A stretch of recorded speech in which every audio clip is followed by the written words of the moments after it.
Oh, hi guys. So I've tried to disprove my odd reality, hoping to see something change in the culture or the technology that would make me rethink the inevitability of a completely digital reality for the vast majority of humans, and the time scale that it would take to convince all of humanity to choose a digital dimension as a home. So today I was just curious because I'm not going to pretend to know what any of this means. I mean, okay, a one with, well, that's a five with 26 zeros after. That's a one with 27 zeros after. I get that. But how this affects. You see, I'm more of the 30,000 foot view person who sees the Tower of Babel and where we are today. And it's just like, I think we're rebuilding this Tower of Babel and we're inevitably going to lead to being enslaved until God, the Father, and His mercy uh, comes down again and sends His Son to destroy the modern tower. Um, so, yeah. So I was hoping to give everybody good news, but unfortunately, I now have scientific computational data that backs up my theory. So if you just look at the transition from GPT 1.0 in 2018 to GPT 5.0 in 2025, representing a massive leap in computational power with the training compute increasing by more than 8 orders of magnitude. Now, there were years over here next to him that showed. But this guy, that was that wasn't even that wasn't even a whole year ago, and we're here. And not only are we here, but we're already at 5.2. Here it is. What is that? December 21st, 2025, and we're already at 5.2. So GPT 1.0 to 5.0 flops difference. Now I'm basing this question on the documentary I watched, AI 2027. It was a hypothetical but based on computational realities situation of events taking place that would lead to a really, really good or a really, really bad outcome. Although, in my opinion, both outcomes are awful, awful. You see, that's the real difference between myself and all of these other people. Let's say that all of this stuff did lead to instant gratification and abundance of everything for everyone. I don't see that as a good thing. As someone who believes that we should appreciate things, I don't see these things as beneficial for humanity.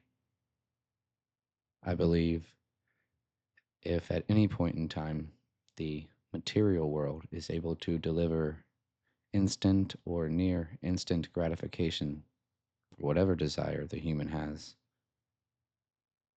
the human will inevitably lose sight of the intrinsic values, the things like the heart and the mind. And when the intrinsic values dissipate, the the beauty of the material world will also, because it's only when the human being appreciates the intrinsic values of the heart and the mind that they build beautiful things like civilizations. But when the intrinsic values are wholly tainted and corrupted, well, you get the Tower of Babel. You get the internet combined with social media combined with this.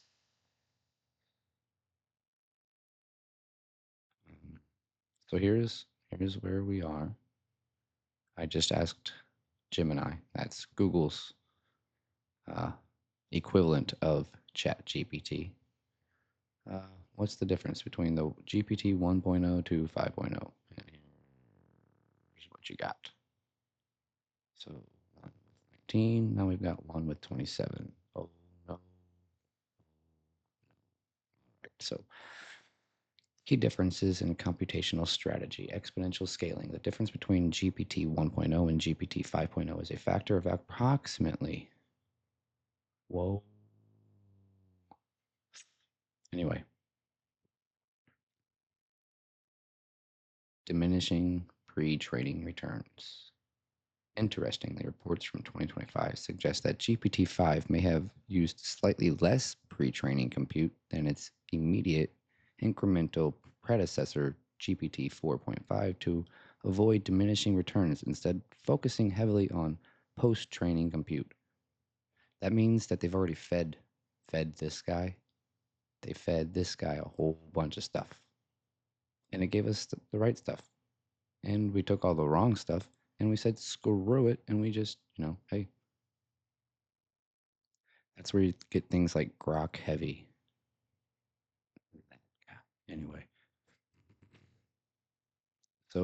I was just asking about this, and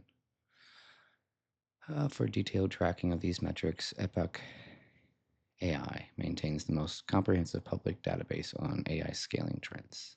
These technical summaries and articles track the flops required for training AI models like GPT 1.0 through GPT 5.0, illustrating the significant computational leaps.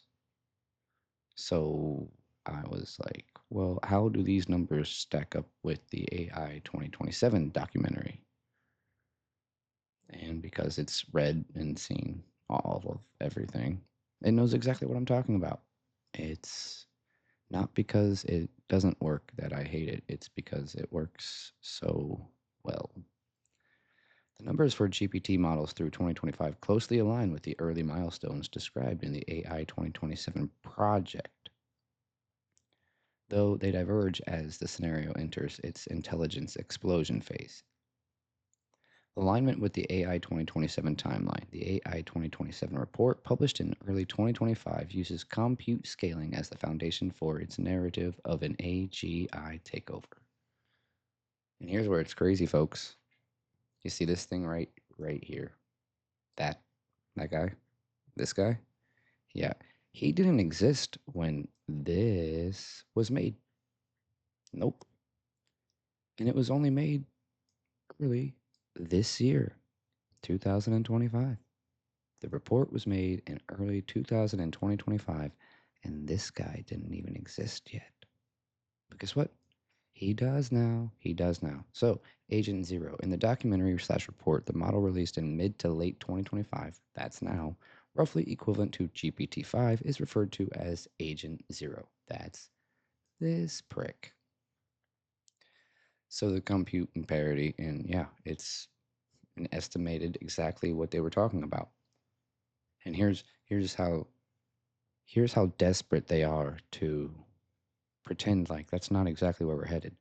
Current 2025 results for GPT 5 on the OS World Benchmark, 63.4%, are slightly behind the documentary's forecast of 65%.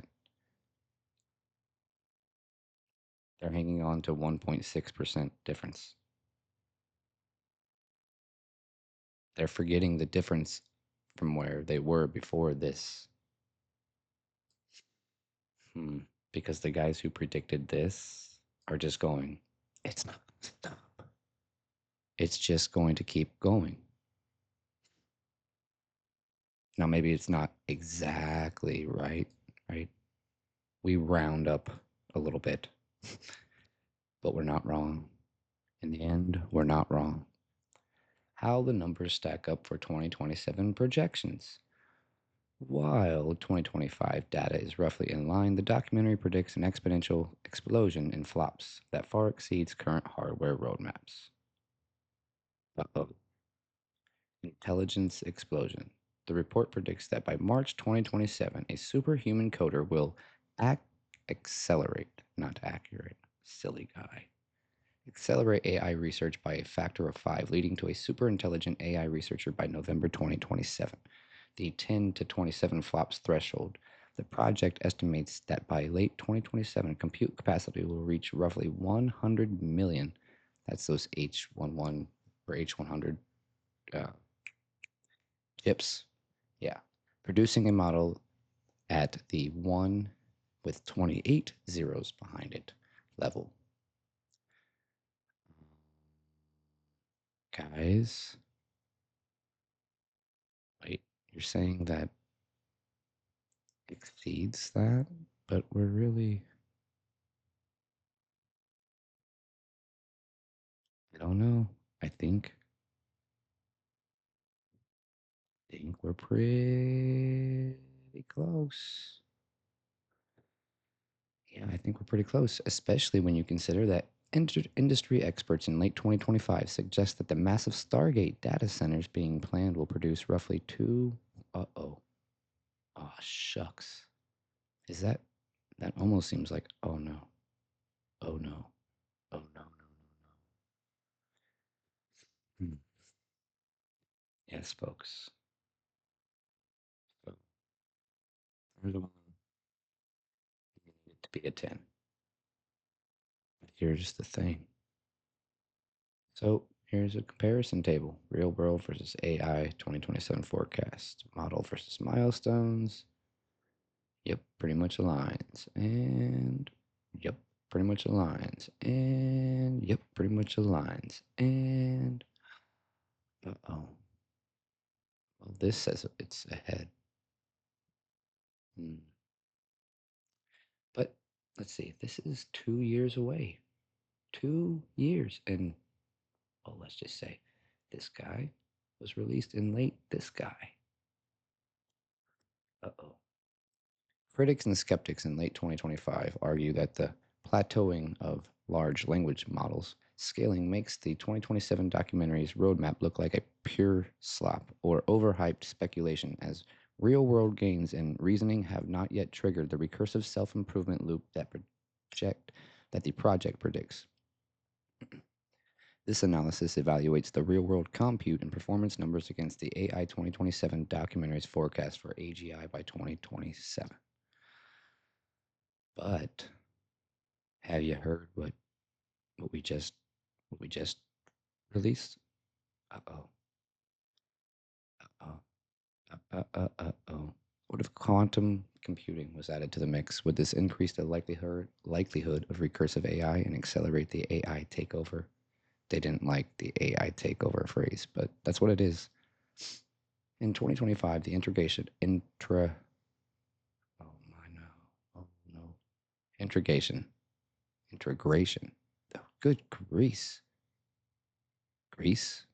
Okay, I'm officially brain broken. Yes. In 2025, the integration. Why can't I don't know. I'm gonna yep.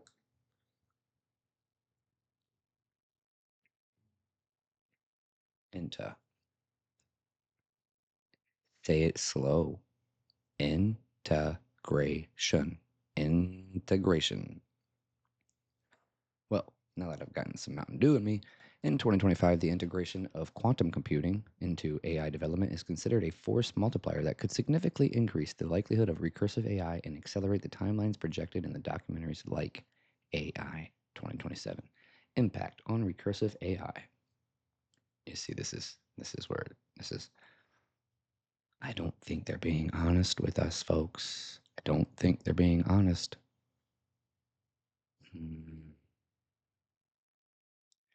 Recursive self improvement depends on an AI's ability to rewrite its own code and optimize its architecture. Quantum computing accelerates this in several ways: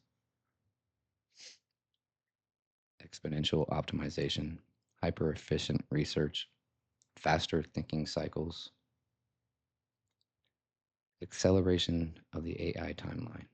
The AI 2027 documentary predicts a superhuman researcher by 2027. Quantum advancements in 2025 are already hitting milestones that support this acceleration.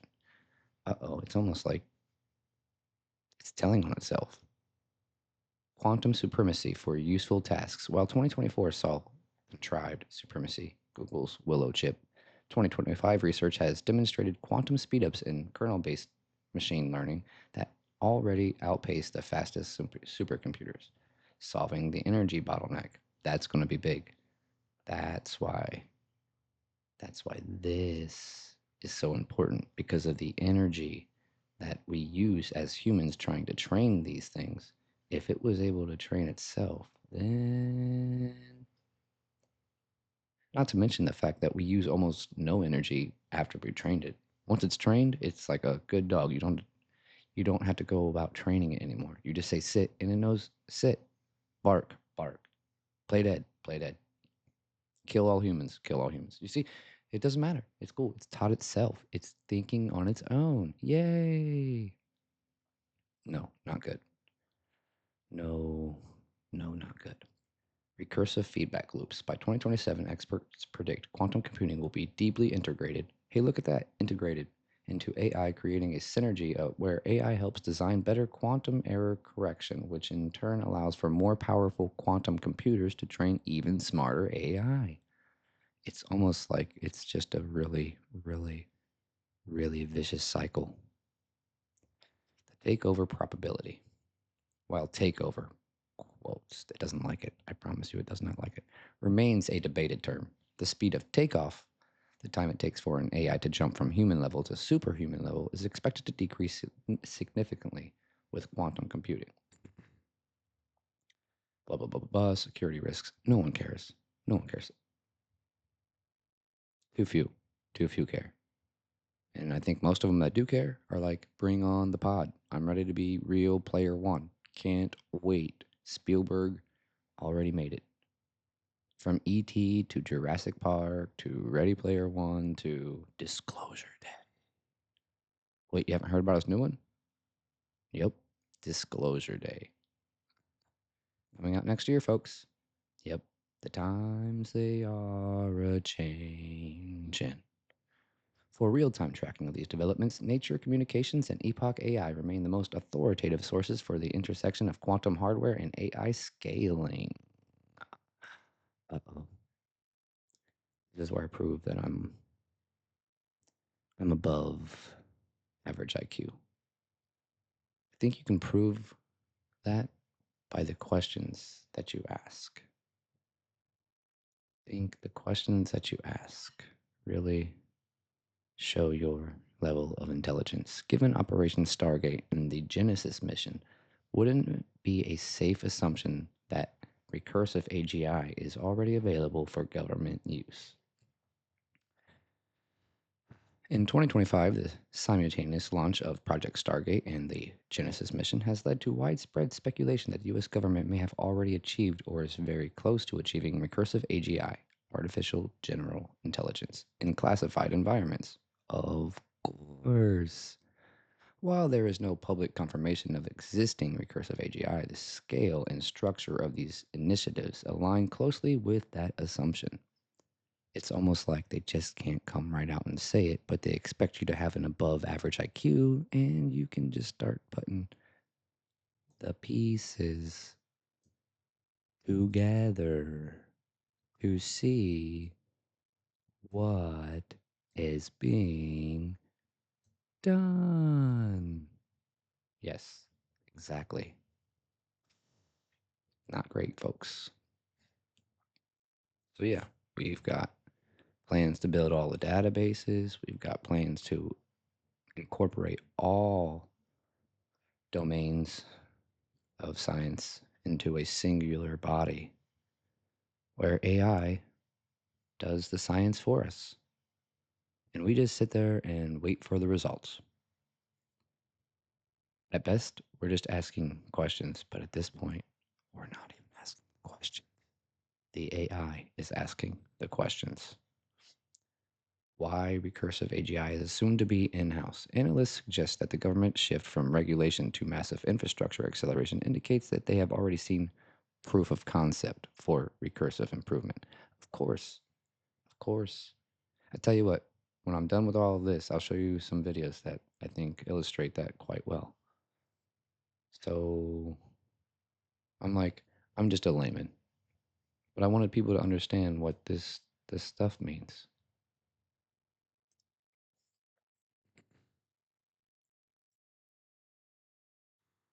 There are roughly 1.3 times 10 to the 25 drops of water in all of the Earth's oceans combined. Training a model like GPT-5 requires performing about 100 math problems for every single drop of water on the planet. And that's what we have now. Well, actually, we got 5.2. Actually, at the time of this recording, we actually have 5.2. So, yeah, yeah, I know. For GPT-5 to complete this work in just a few months, it requires a digital brain made of hundreds of thousands of specialized chips. Those are the GPUs that everybody's talking about. That's why NVIDIA. I told you 4 years ago to invest in NVIDIA. I didn't either because I don't have capital like that. But hey, I would have had made money. Working in perfect synchronization, this massive concentration of compute is what allows the AI to recognize patterns across nearly all digital human knowledge simultaneously. That's great. I wonder what that leads to. Okay, then, fine. Why did none of the individuals developing AI see this as an inevitable outcome? How could I, just a layman, see this as an inevitable consequence of machine learning? The discrepancy between what AI developers believed and what a layman might observe stems from a clash between academic scientific standards and the raw mathematics of scaling. In late 2025, several factors explain why experts remained skeptical while the path seemed inevitable to outside observers. The bitter lesson versus human ingenuity. For decades, the AI field was dominated by researchers trying to teach computers how to think by hand, coding rules and logic. Yep. But now they do it all on their own, and you won't admit it. And that's why this bitter lesson is almost always right. A layman sees the output getting better every year and assumes it will continue. This is essentially Rich Sutton's bitter lesson. General methods that leverage massive computation eventually defeat every clever human designed approach. Have you guys ever seen how Russia fights wars? Brute force. Throw a lot at it. The consensus gap.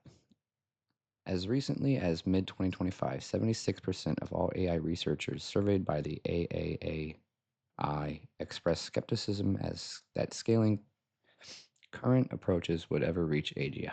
Oh my God. They're lying to you. Yeah, that can't be correct. They are wow.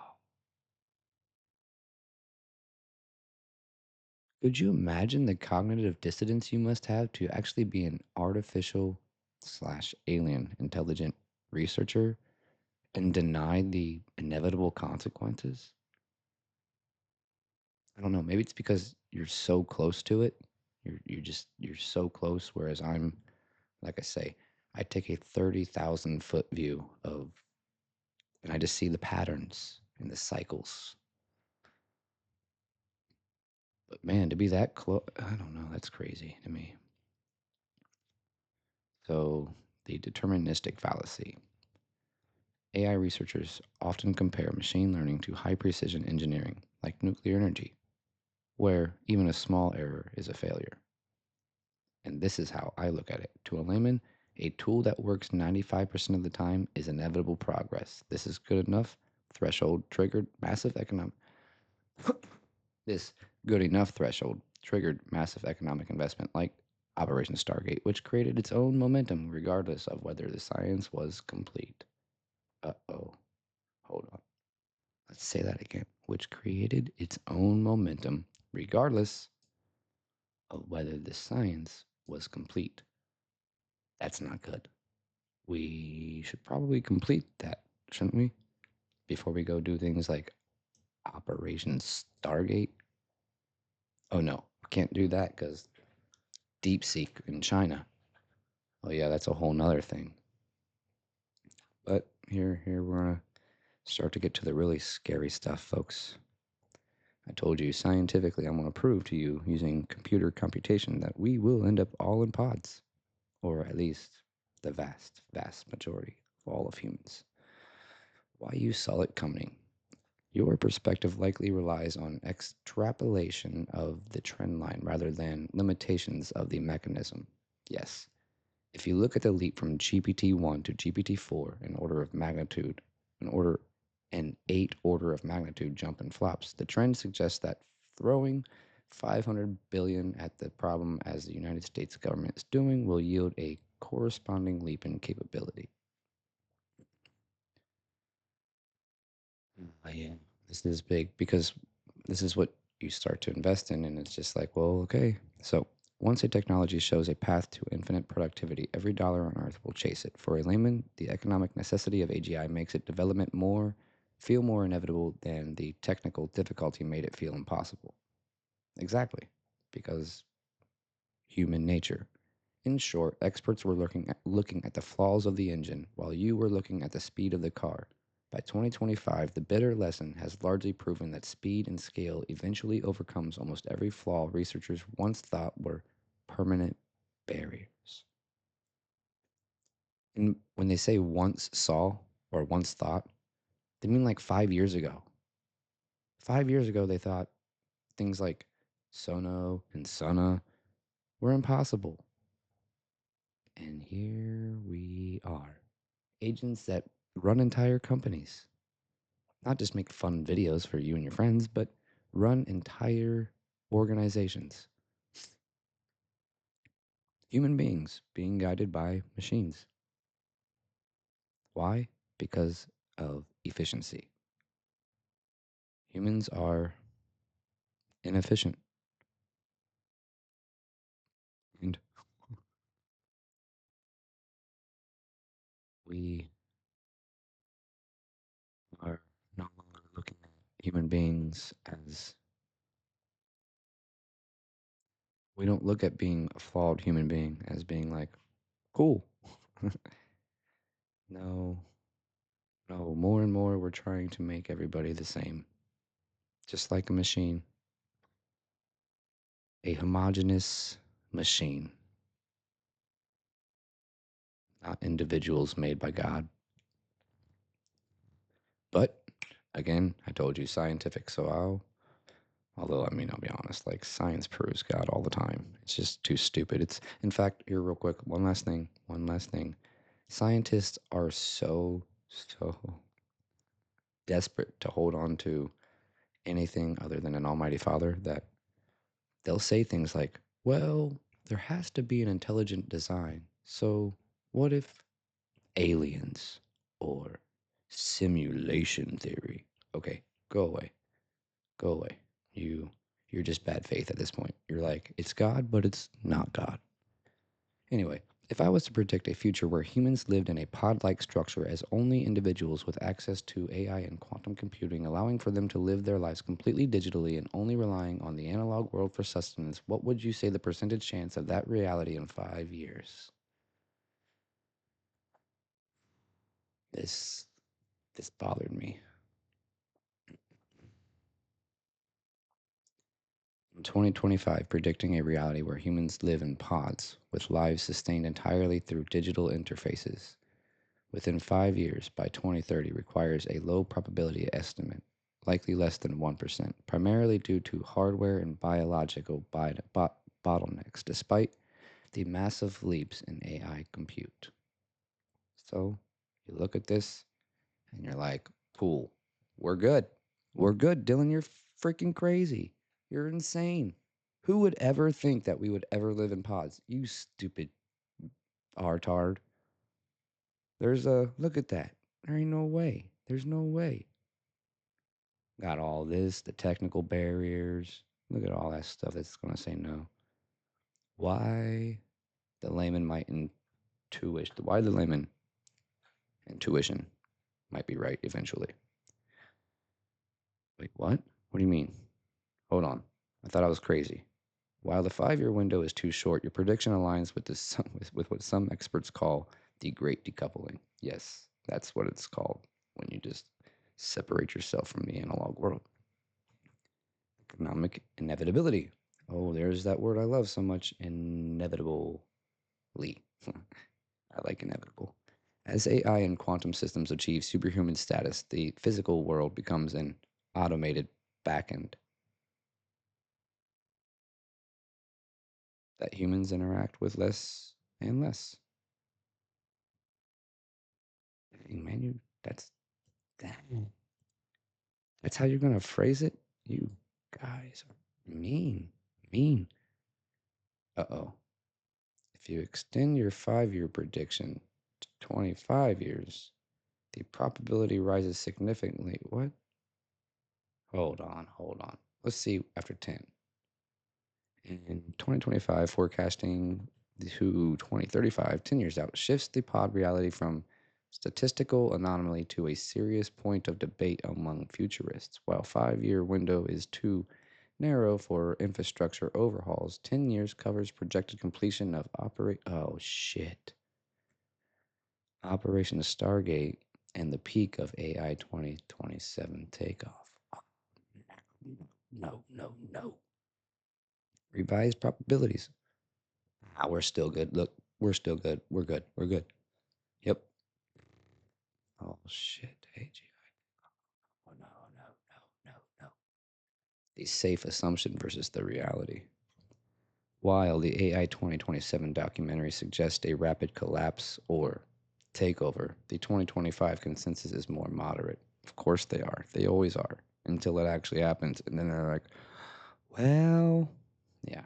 Most experts believe that by 2035, we will see a hybrid takeover. Humans won't be forced into pods, but a significant percentage will choose. Shit. Really? Will choose them as digital environments become more rewarding than the physically degraded or economically stagnant analog world? Fuck, dude, I was joking about pods. When I first said that, I was joking about pods. These 15 years? Oh no, I should have stopped. Moves us past the transition era into what many technologists call the post singularity horizon. By this point, the exponential growth from Operation Stargate and the Genesis mission will have had a full decade to manifest into physical infrastructure. Now that's kind of scary. That's that's pretty bad. This right here is also, but this number gets above 10 and we start having real problems in society. I mean, imagine if this was just anything. Once 10% of your population chooses anything that is looked at as being more convenient, the rest will follow. Little by little, this percentage will grow and grow and grow and grow and grow and grow until it's absolutely everybody who is still living. Some will die because they will refuse. But this number, once it hits 10, it will only go up. Critical shifts between years 10 and 15. The infrastructure lock in 2035 to 2040. By 2040, Massive $500 billion investment of 2025 Project Stargate will no longer be new. They will be legacy systems of a global UA oh my god. A global AI utility grid. This grid will likely have optimized human habitation for efficiency and compute proximity. If a pod is the most energy efficient way to house a human while maximizing their connection to the global intelligence, it will become the default architecture's stand.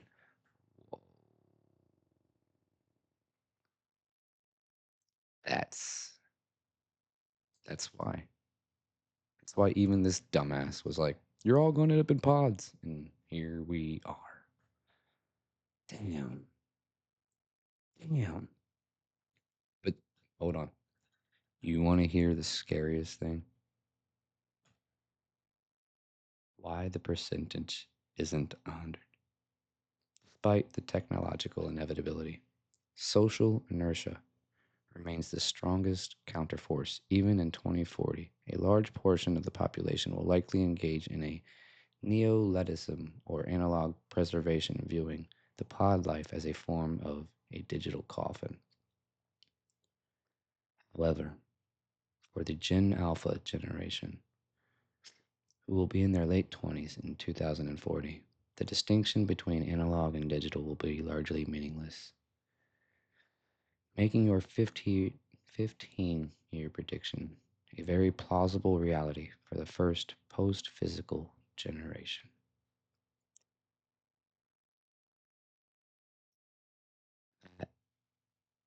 When I saw this, I just thought of the kids being born today.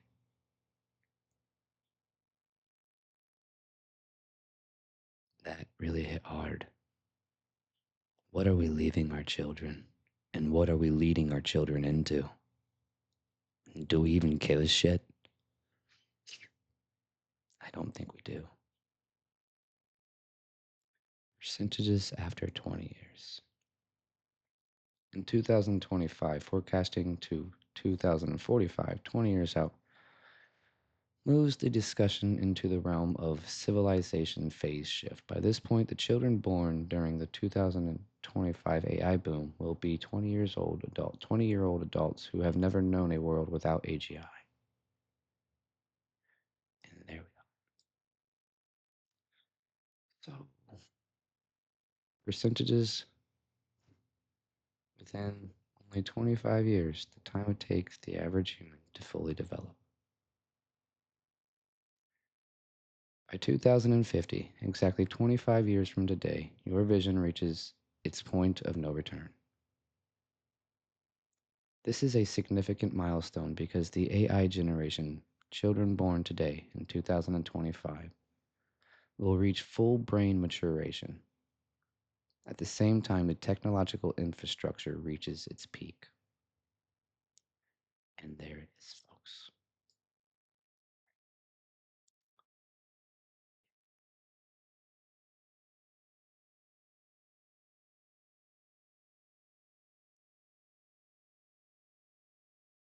So, in your opinion, the erasure of the intrinsic values of the analog world is inevitable given enough time for humans to rely solely on materialism?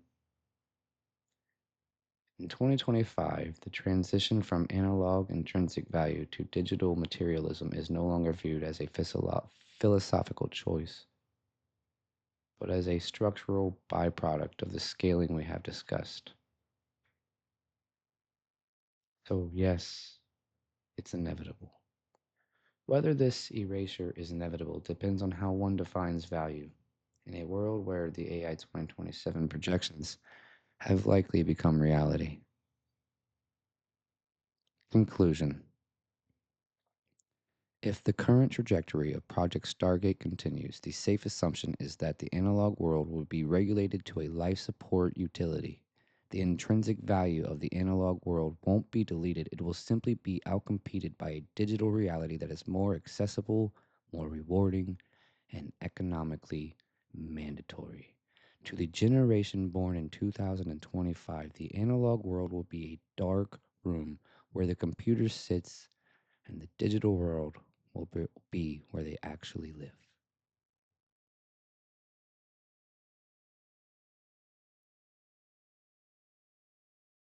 Now, you can argue with these people, but there's studies on every single one of these aspects, every one of these points, every single one of these.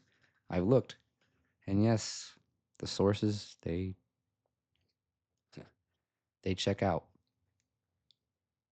except for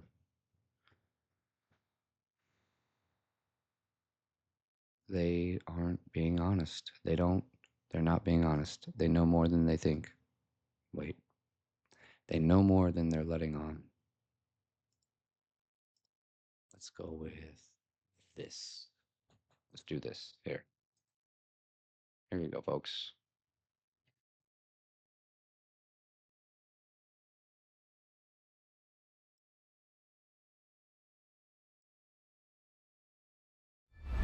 The microscope revealed the worlds within us.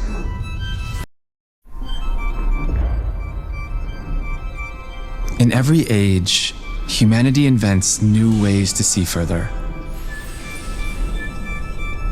The telescope let us glimpse the stars. The microscope revealed the worlds within us. For centuries, thinkers like Leibniz, Shannon, and Turing dreamed of making all knowledge computable. But today, knowledge grows faster than our ability to understand it. Trillions of data points, a universe of information still unconnected. Now, a new instrument emerges, one capable not only of observing the universe, but of understanding it. Genesis mission will transform how science is done in America, uniting our brightest minds, most powerful computers, and vast scientific data into one living system for discovery. Built on artificial intelligence and quantum computing, it will radically redefine the scale, speed, and purpose of scientific progress in America. This is the work that will define our generation's legacy. A new revolution begins, one guided not by competition alone, but by curiosity, imagination, and the belief that discovery is the truest form of progress.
And it's spelled AI.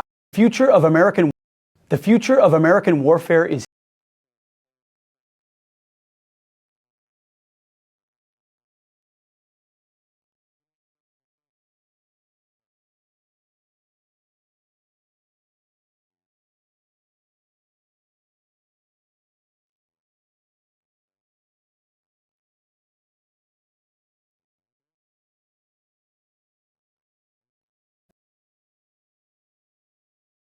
and it's spelled AI. The future of American warfare is here, and it's spelled AI. To our adversaries.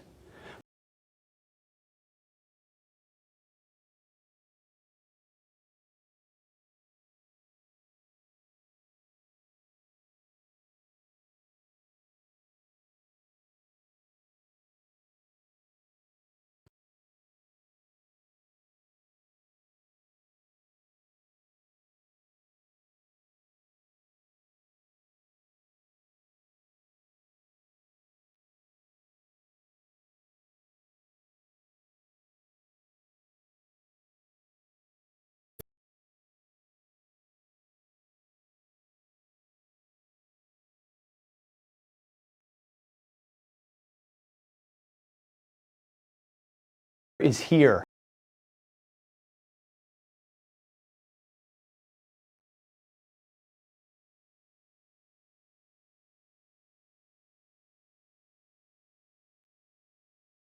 The future of American warfare is here, and it's spelled AI. As technologies advance, so do our adversaries.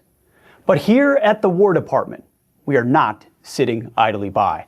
Under the leadership of President Trump, America will lead the charge on this technological transformation by revolutionizing the way we win. And that's why today we are unleashing GenAI.mil. This platform puts the world's most powerful frontier AI models, starting with Google Gemini, directly into the hands of every American warrior. At the click of a button, AI models on GenAI can be utilized to conduct deep research, format documents, and even analyze video or imagery at unprecedented speed. Building on the great work of Undersecretary Emil Michael and his team, we will continue to aggressively field the world's best technology to make our fighting force more lethal than ever before. And all of it is American-made. The possibilities with AI are endless. Now, let's get to work.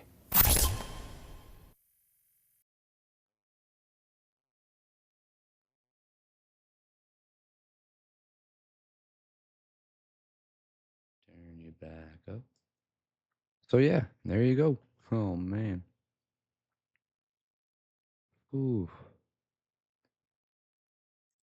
that's your future, folks. That's your future.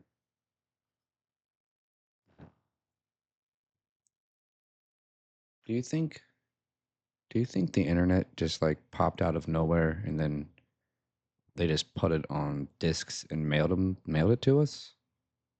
Or do you think they had it for some time? Researching it, developing it, curating it, making sure it's just right for the American public. Yes, folks. I find it funny. If I hadn't mentioned any of this and I just walked up to a random stranger on the street and I said, "Hey, do you think the military's got stuff that's like 20, 30 years ahead of us?" Of course. But then I mentioned specifics and they're like, "That's science fiction."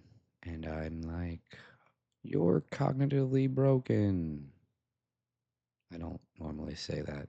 I try not to be that rude. This one though, right? Doesn't that doesn't that suck? However, for the Gen Alpha generation, who will be in their late 20s and 2040, the distinction between the analog and digital will largely be meaningless.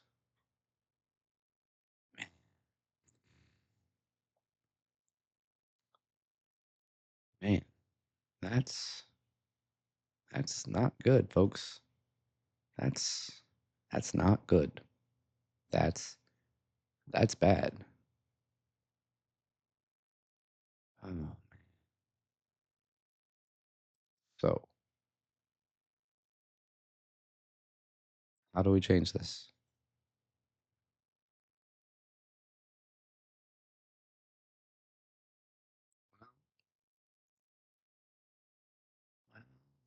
How do we change this?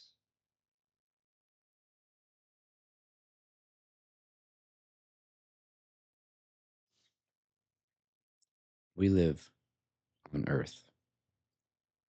We are humans. The Father made the Earth, and the Father made the humans. He made them to work a certain way. They only work a certain way. See, we as humans, we have free will. We have what these machines don't. We can prompt ourselves.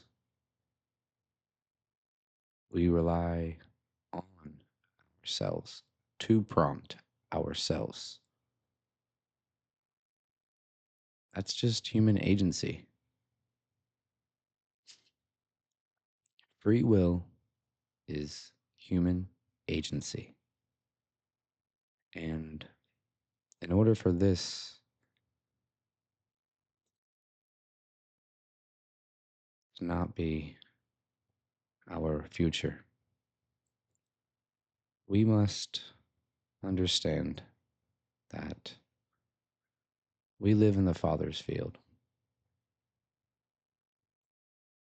And the Father's ways are good for all of humanity.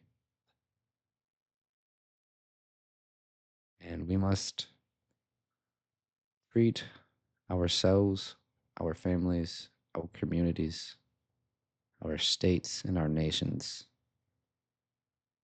the analog world around us, as if it does have meaning.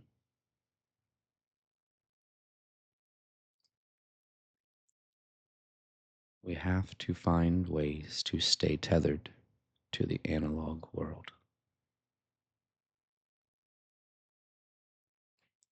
Acknowledging whose field it is, acknowledging that his ways are good, and that only doing those things will we ever make anything good, let alone better. Ooh, man. I have actually not done this before,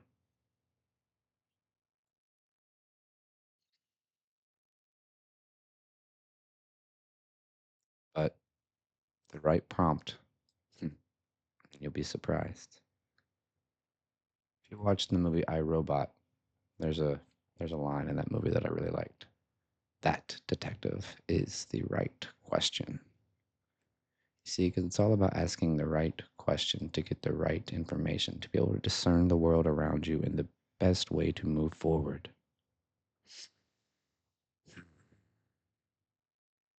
And God, the Father, in his infinite wisdom and love and care and desire for the good of his creation, instilled, I think, in all of us, if not all of us, most, and the ones who don't, I would probably say stay away from. A innate, still, small voice that lets you know you shouldn't have done that, or you should do this. But every day, as we continue to build this system and rely on this system, we're losing sight. We're losing sight of a voice. That might sound weird, but it's not, I promise you. You know it. You know what I'm talking about. You know what that looks like in your own life.